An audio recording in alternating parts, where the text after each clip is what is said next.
call a meeting to order and mention a couple of things here. Number one, this group makes recommendations to the Community Development Committee, which meets on April 11th, and they make recommendations to the City Council. So if you have anything further to say on whatever issue you're here for tonight, keep those two dates in mind. But I will tell you lately, both the CDC and the City Council have been following the recommendations of the Planning Commission right along. So the way this works is we have public hearings. I'll open the public hearing. Larry will make a presentation. We all ask questions of Larry, then, but if audience members have questions, please come to the podium and state your name and address for the record. We need to have that.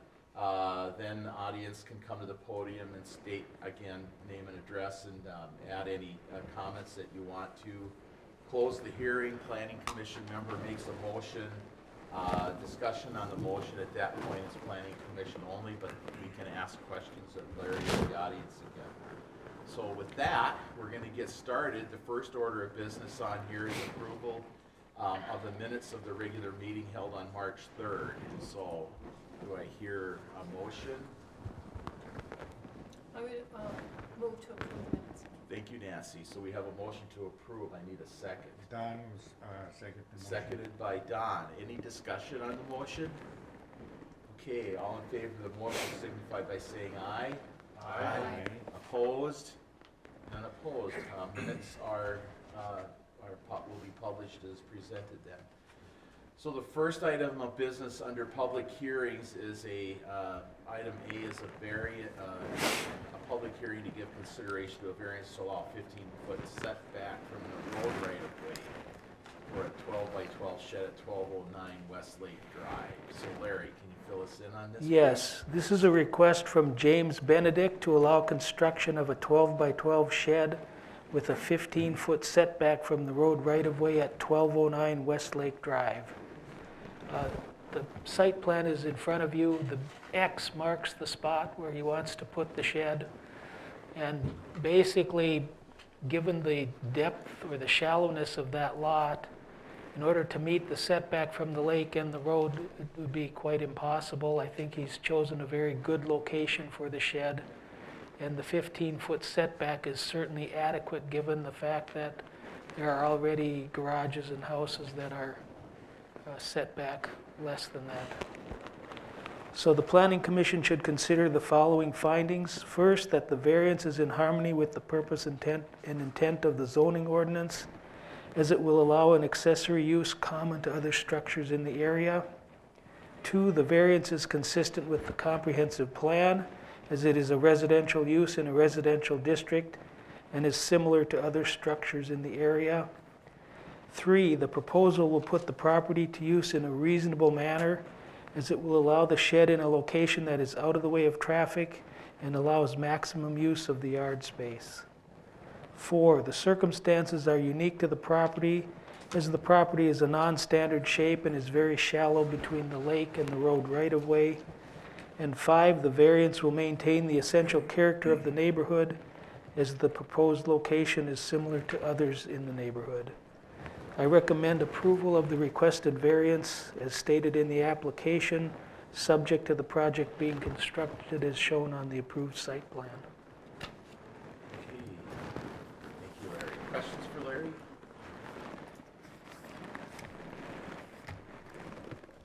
Okay, no questions for Larry. Is there anybody from the audience that wishes to comment on this? Can you please come to the podium?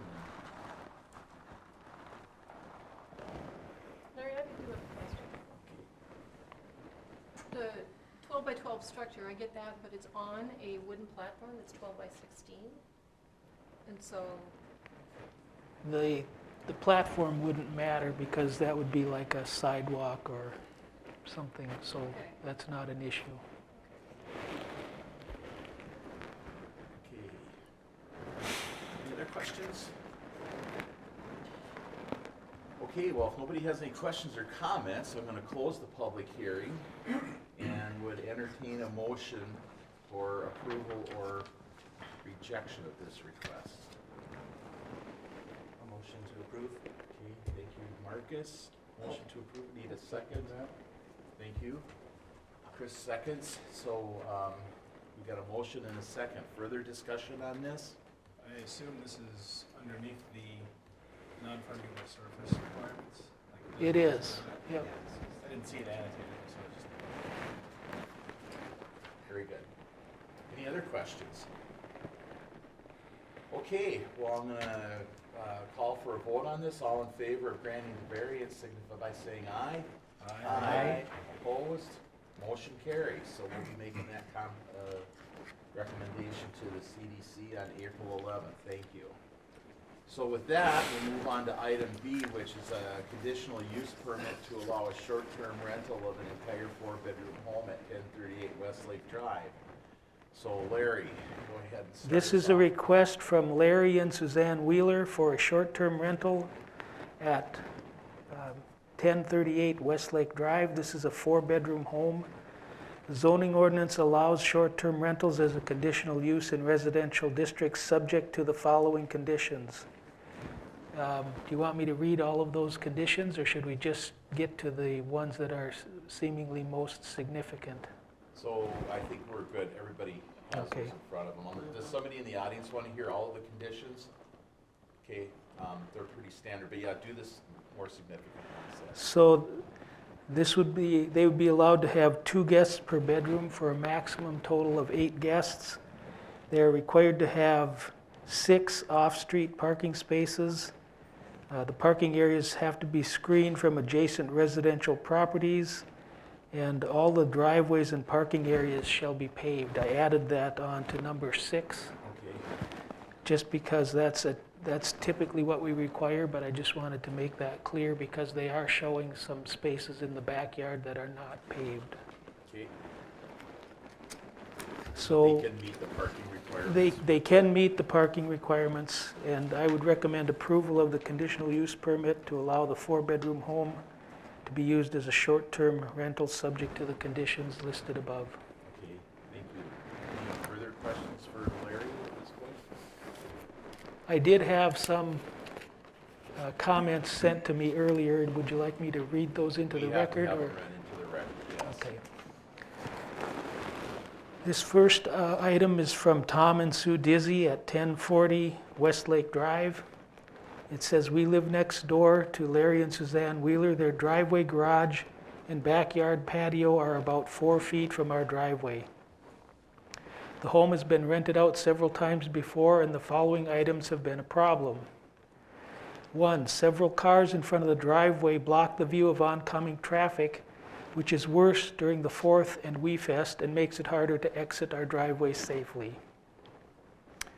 2, if the front driveway is full, people then try to park in our driveway or drive across our driveway to exit. Parking in the back doesn't happen until the front is full. Moving Westlake Drive over 10 feet will only make this more of a problem. Number 3, celebrations, parties, etc. create noise disturbance and trespassing. Some tenants have no regard for neighbors or the neighborhood. We are not in favor of installing a fence, as it will block our view of the lake and road. Also, a fence would be so close to the edges of both driveways, the chances of it being run into are great. Please consider our concerns when making your decision." I also have a letter here from Dan Rantanen. It says, "We reside at 1045 Landing Lane. We object to the use of the short-term permit being considered. We purchased our lot and built our house with the idea that this was a residential area. Short-term is not family residential. Short-term with 8 parking spots sounds like a flophouse motel hotel to us. We believe a yearly rental would be fine. We will not be able to attend the meeting, so please forward. Thanks, Dan and Becky Rantanen." And then finally, I have a letter from Mary Erdrich.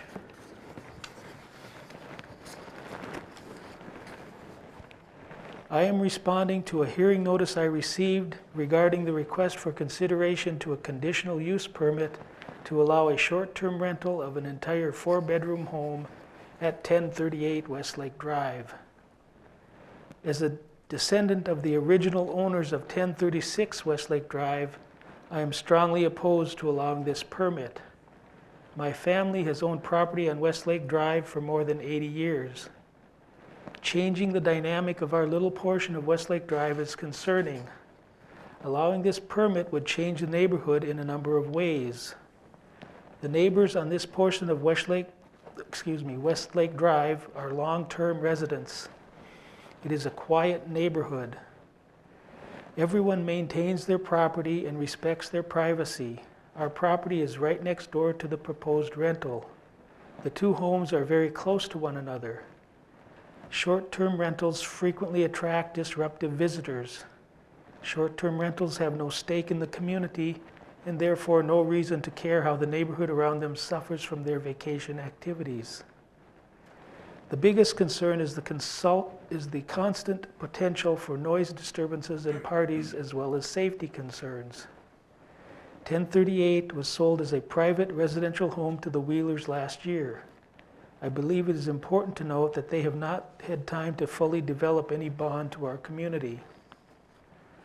Another concern is additional traffic. The traffic is heavy along Westlake Drive in the summer. The owners of 1038 suggest 5 to 6 vehicles in the front driveway, as well as 2 to 3 in back. This is a concern with the upcoming road project. It is going to be a difficult summer already with the construction planned. Allowing for short-term rental also potentially lowers income for the city through the loss of hotel taxes. I respectfully ask that you consider the potential for problems if this permit is approved. Larry, just a question of clarification. Yes. Short-term rentals pay the lodging tax, don't They do pay the lodging tax. so that part's a non-issue. One that would concern me more is the DISI letter there, which talks about people driving across driveways and just knowing that it's a general concern. Have any knowledge of that? I do not, I haven't heard of that issue. Okay, yeah, we wouldn't have looked into that, police reports on that, so, okay, thanks. Questions of Larry? Yeah, is that like a shared driveway? Can't tell. No, I don't believe that it is. I think we could you come to the podium and just state on this one, since Larry, you can confine your comments at this point to answering the question, okay? No, it's not a shared driveway. And your name is? Larry Wheeler, I'm the Right. owner of 1038 Okay, Westlake Drive. all right. Larry, would they have to put a fence up there to have adequate screening? Yeah, they would have to have some sort of screening between those two driveways.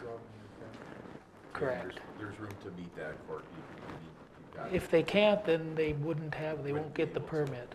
Yeah, so just so you understand that, that screening needs to be there to meet the conditional use permit, okay? We had other people on that area with that are close that had neighbors that indicated that they didn't want the screening and they were okay without it. I Correct. believe that we got letters that supported that, so is that an option for them? It can be if we state it as one. I mean, it sounded like the Disneys who are the ones that sort of have the side-by-side driveways, that was also their concern, was not to have Right. a fence. Is that, I understand that narrowly? Yes, that is correct.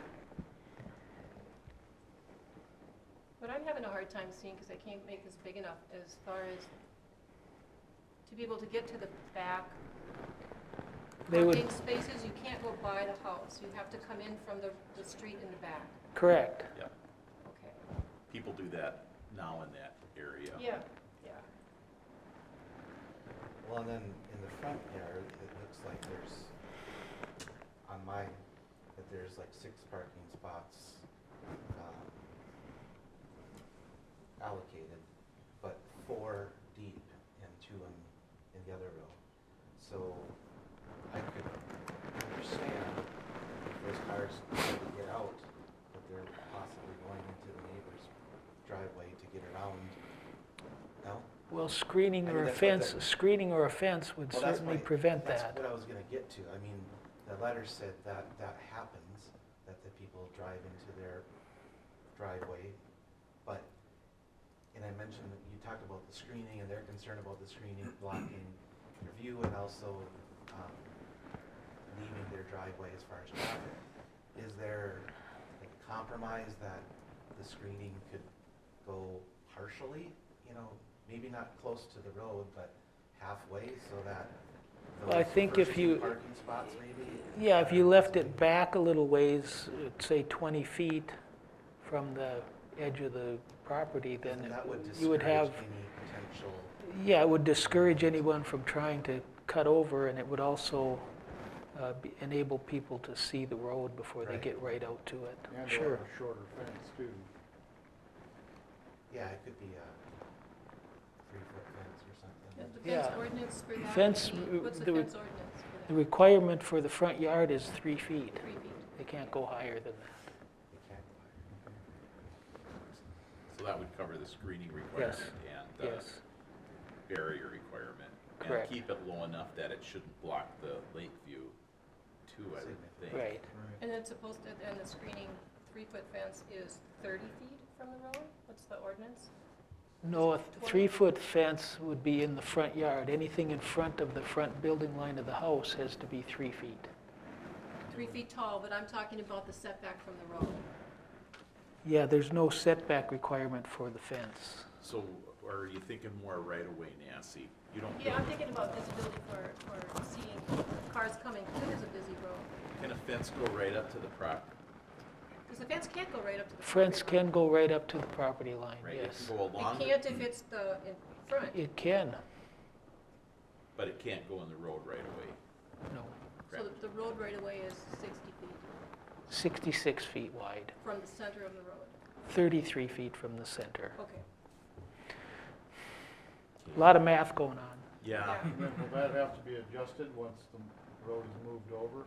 Closer to- That doesn't change. The right-of-way is supposedly or eventually will be determined to be where it is, and that won't change. Well, and not to mention, other screening is not just fencing material. There are other, Shrubs and correct. great. So the important thing is to get some screening in there that's low enough to not block the view, but high enough so people don't drive over it into the neighbors. Okay? More questions for Larry at this point? Or from the audience for Larry, questions? Okay, Larry, we might be coming back to you, but would you care to make a comment here? Mr. Wheeler, you're looking at making this short-term rental, so. Yes, please. Thank you. I appreciate your consideration. So maybe a few things to start out with. Before I talk a little bit about us, maybe I can help you with some orientation as well. So there are 2 parallel driveways, one that services our residence and the other one that services the Dissy residence. They run all the way, from the house all the way down to the road line. And there is, for most of the stretch, there is, a 4-foot piece of grass that runs along the edge until you get maybe within 30 feet of the roadway. And then then it goes to a stamped concrete that runs all the way to the roadway. So for the first, say, 25 or 30 feet off the roadway, there appears to be what is a shared driveway, and then it splits off from there. I did speak with Tom Dissy about this, and interestingly, his comments to me was he was okay with it. So I'm actually a little surprised to see that there was a letter there in the record from Tom. But with respect to any fencing that would be required, I would, of course, make sure that Tom is comfortable with whatever is put there, and satisfy, in addition to whatever the city's requirements are, I would want to make sure that And Tom if is I comfortable. could interrupt for a second, we've been talking about fencing, but screening is the right. Screening term, is the right? correct term, So it could be so- shrubbery too, Sure, just yeah. to. but- Yes. Okay, thank you Thank for you. clarifying that.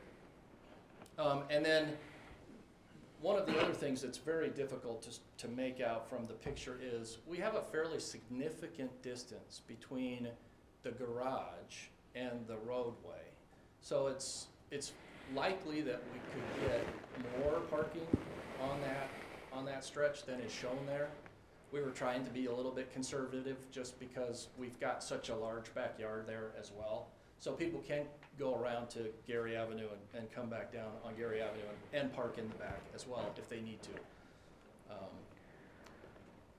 But, so with respect to maybe us and our intent here, let me be very clear about what we're trying to do. First, we do, to sort of maybe address a comment that was made in one of the letters, have a fairly strong connection to the community. Our stepmother lives about 6 houses down on Gary Avenue.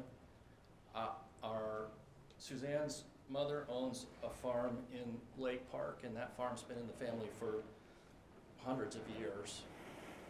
Suzanne's got a sister that lives in Lake Park, another sister that lives here as well.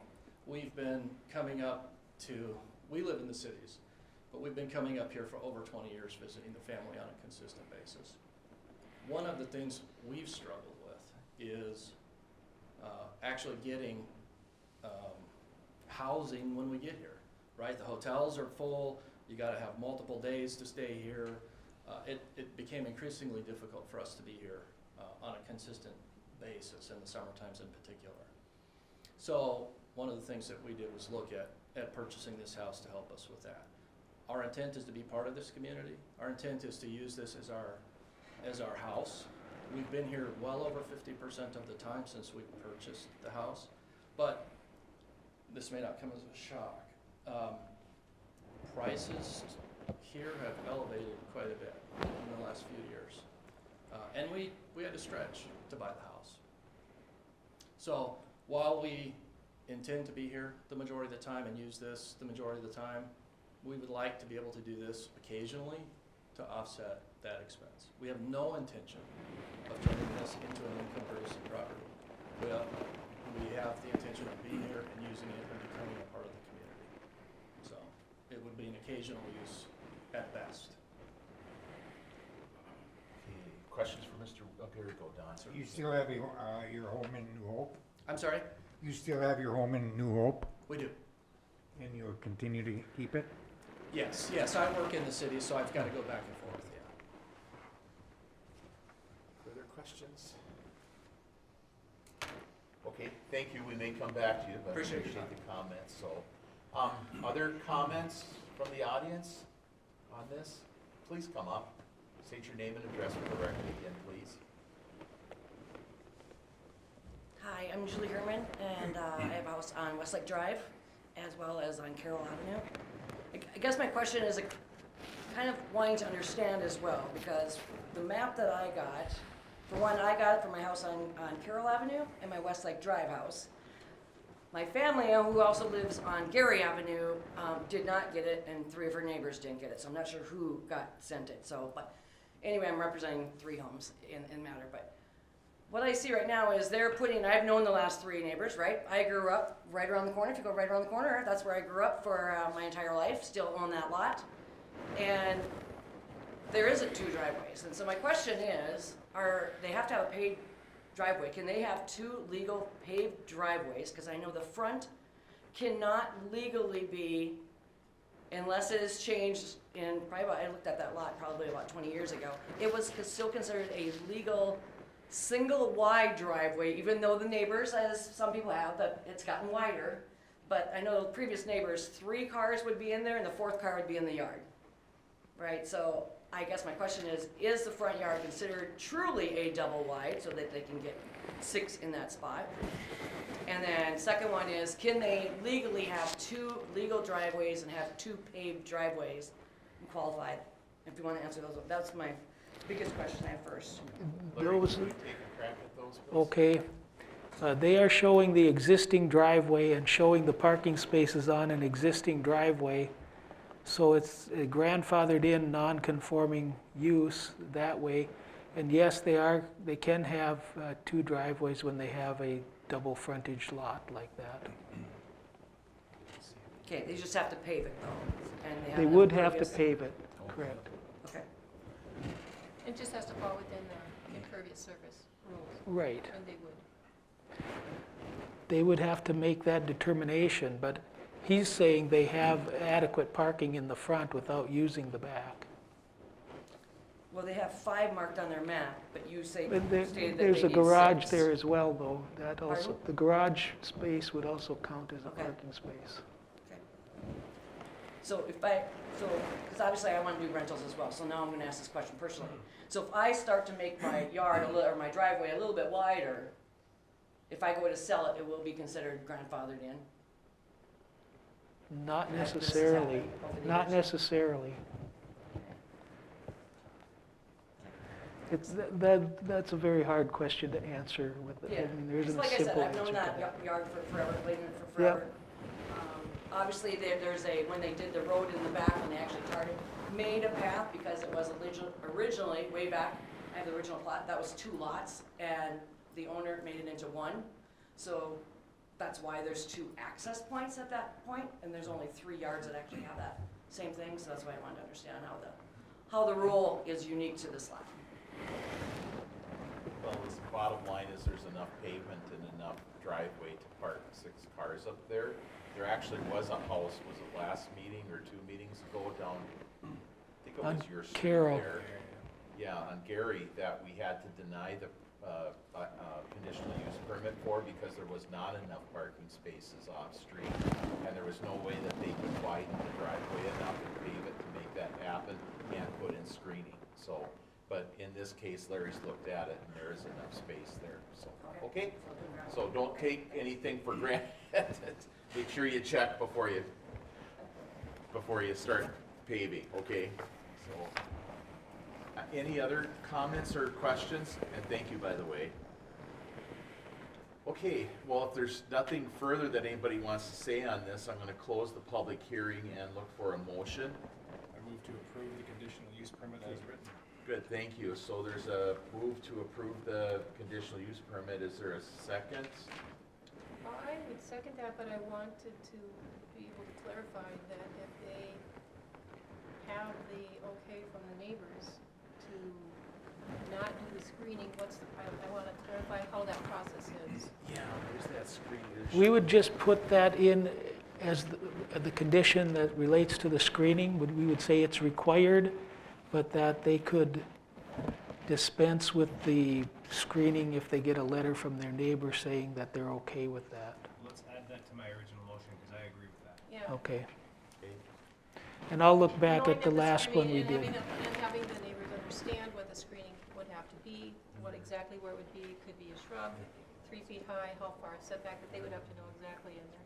Yeah, good catch, I was thinking of that, I forgot. Yeah, no, that's okay. And then I would second. I knew that was on your mind there when you made that motion, so. Thank you, because I was thinking, how am I gonna get that in Well, they're there? very tight, and I know we had Yeah. that, we had another home down the beach Yeah. that did the same Yep. thing, and they really didn't want to have Yeah, if all the neighbors agree, why not? anything in there, yeah. Can I ask one Yes, Liz. quick question? Just, Larry, on the parking, I'm going back to the comments from the audience as well as the parking. And correct me if I'm wrong on the ordinance, please do. But it's 2 parking, correct, off-street requirement? Yep. There's could be a potential on-street requirement, correct? There's no requirement for on-street parking. Okay. And we don't address that in any of these because on-street parking is not controlled by the property owner, that's controlled by the city, and the city could take it away at any time. Okay, so with that said, if I look at the actual property layout, some of those vehicles that are being shoved into this driveway that we're questioning whether it's wide enough for development on that, couldn't they also use the off or on-street parking on the back lot, since it's an adjacent back lot, similar to the parking that's already there in the photograph? Certainly they could, but we wouldn't count that towards their parking Okay. requirement. All right, so I just wanted to make sure I understood that. Okay, Good question. sorry. No, good question. Other questions? Okay, we have a motion, a second, got questions answered, so I'm gonna take a vote. All in favor of the motion, please signify by saying aye. Aye. Opposed? Motion carries, so that'll be the recommendation to the CDC again on April 11th. Thank you. Thank you very much. So we have another item here. Let's move on to that. Trying to get back to it, Larry. Yep. There we go. Gotta click my tab. Oh, I can introduce it if yeah, you'd go like. ahead. This is the consideration to the final plat of Common Interest Community Number 99, Lake Crest Estates at 2359 US Highway 10 West. So we've had the preliminary plat before us. This is the final plat. It meets all of the city's requirements and has been reviewed by staff. And I recommend approval subject to the condition that the owners obtain a land disturbance permit and sign a stormwater facilities maintenance agreement prior to signing the final plat. Okay. Questions for Larry? Craig, you got anything you want to add at this point? Okay. Maybe what's that one permit that you said, the land? Land disturbance permit. Yeah, I'm not familiar with that. It's on the city's webpage, so you'll need to get an engineer to do a land disturbance permit for you that shows all of the land that you're going to disturb and how you're going to treat runoff. Okay. And that was on the original one though, right? That's just on this one? Or is that, because that's news to me right now that. I don't recall if it was on there. That's just a normal requirement, though. Anytime you're gonna Since- dig, you gotta get one. So- Well, So I Yep. didn't know if it was Yep. something. anytime you disturb more than 1 acre of ground, and you're going to be doing that, you Gotcha. need Yeah, that. no problem. I just didn't know. Just let you know. Yep. Yeah, no, Routine. Okay. Any other comments on this? Okay, let's see. Questions, comments? I'll be looking for a motion on it. I'll make a motion to approve the final plat of Common Interest Community Number 99, Lake Crest Estates. Thank you. I'll second that. And a second, Chris. Okay, further discussion? All in favor of the motion signify by saying aye. Aye. Opposed? Motion carries. Thank you. So with that, unless anybody has any questions on the variance conditional use status report, or we have other information, we're done. We've got a training session coming I up, have though. 2 things, yes. One is the training session. It's scheduled for April 6th at noon. Lunch will be provided. That'll be the highlight, by the way. The rest is, it's just there to keep you awake. So we but- have to get through the whole thing to get lunch though, right? No, we'll give you the lunch first. and- Yeah. Eat it while you, Oh, Yes. okay. Okay. that's the carrot to get you there. So I would like a show of hands of who's going to be able to be there. Yeah. Great. So if you hold them up longer, Jen will get you on the list. Okay. I think I emailed I talked back. to her. I talked Okay. to her. Okay, very good. Did you get Anything else? everybody? Okay. And Marcus Locker is leaving us, so he will serve until our May meeting, and then he will be moving on. But we've appreciated having you here and your thoughtful comments, and thank you very much. Indeed. Should Well, listen, have Marcus. said it while everybody was still here. You might have been able to get a free lunch out of. That's more than I've ever got. Are you moving? That is true. Yeah. Very- Congratulations. So, okay. That's it. Well, with that, I'll adjourn the meeting. So, thank you, guys. Thank you.